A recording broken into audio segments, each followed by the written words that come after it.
Well, hello everyone. It is Mr. Sunshine, Rolls-Royce technician Eddy coming alive, and as you can see, we've got the brake pumps here.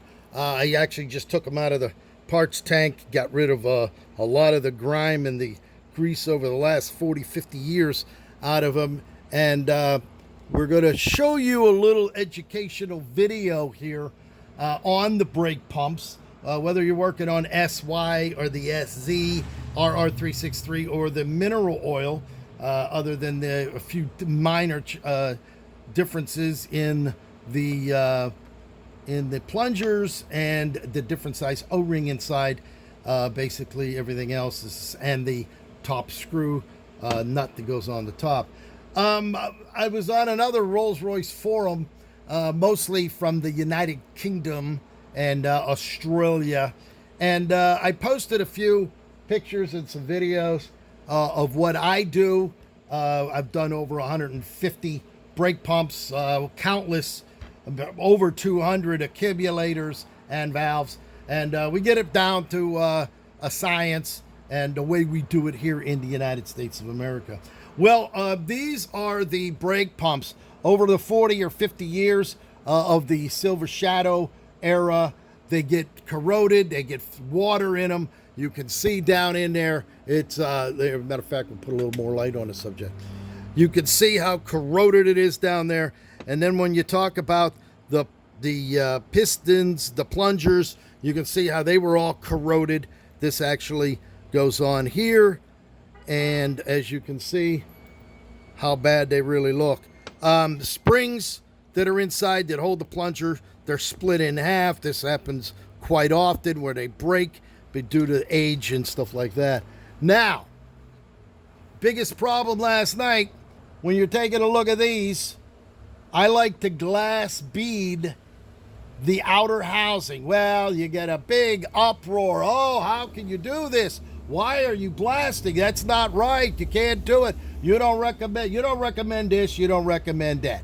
Okay? The bottom line is, you can see the rust to various degrees, the corrosion on the inside, and they don't see, maybe they've never rebuilt one, maybe they don't know, but the thing is, on the housing itself, all right, there's nothing that's moving in there. If they take a closer look, the inner sleeve, this is the inner sleeve that goes up here on the top, all right, consists of a little valve, a spring, a retainer, and a C-clip.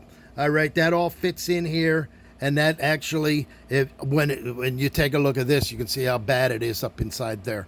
Okay, normally that's supposed to plunge in and out. That gives you your pump pressure, which is what's coming off of the engine, and the push rod off the camshaft.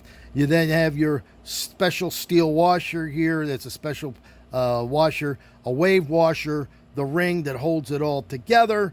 Okay, that would be on here, and on this side is where the plunger goes in and out. Now this one's all still corroded. It starts to go in there. It's still full of this. It's got to be cleaned. It's got to be degreased and everything else.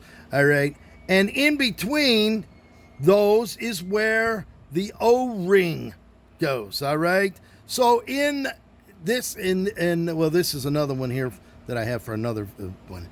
This is the outer housing. You can see this is your original one. This is the way this one came in. This is when I get done cleaning it. All right, and then if you notice this, you can see all the rust and the corrosion on this. This all got to get cleaned up. So we clean these on a wire wheel, on a wire buffing wheel over here, and we get these things all cleaned up. Now, the inside is where you don't want to sandblast in here, but there is no problem glass beating and polishing the outer housings. Well, some of these guys, they don't seem to get it. You can see even the corrosion on here. It actually ate the metal at some point.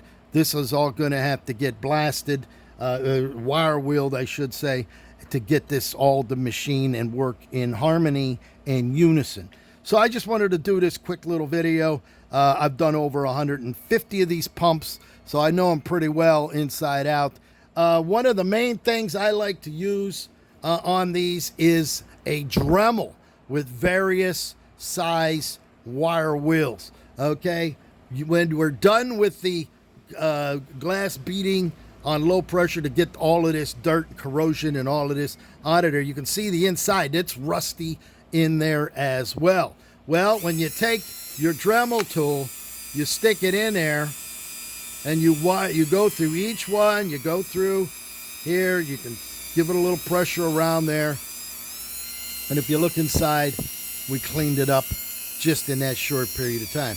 This one here, you take it inside, clean this up. Each one of these gets done to the point where it looks like it is brand new. So when we sit here and cleaning these, and guys are having heart attacks and they're saying your questionable practices, obviously either you've never rebuilt one, all right, when you build 150 of them, come back and let me know.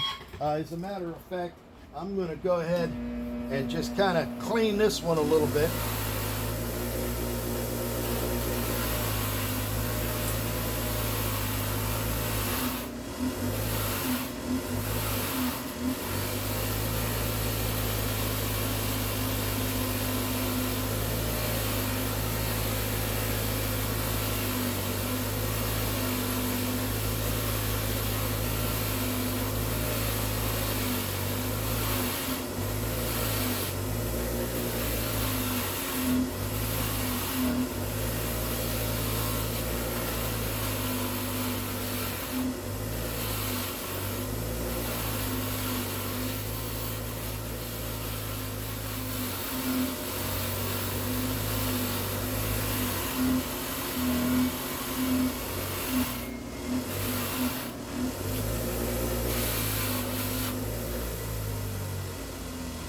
This would be the result of just a quick cleaning. Now we're going to take a wire wheel. We'll clean in through the grooves here. We're going to make sure that these holes are all opened up and that nothing's clogging them up inside there. And then we're going to continue polishing the inside. So there you have it. You can go ahead and lightly glass bead this to get this all cleaned up in here. And then this and this all has to be cleaned in unison so that everything works as it should. There it is, Mr. Sunshine, Rolls-Royce technician Eddie, along with brake pump tutorial for the Rolls-Royce Forum of the United Kingdom.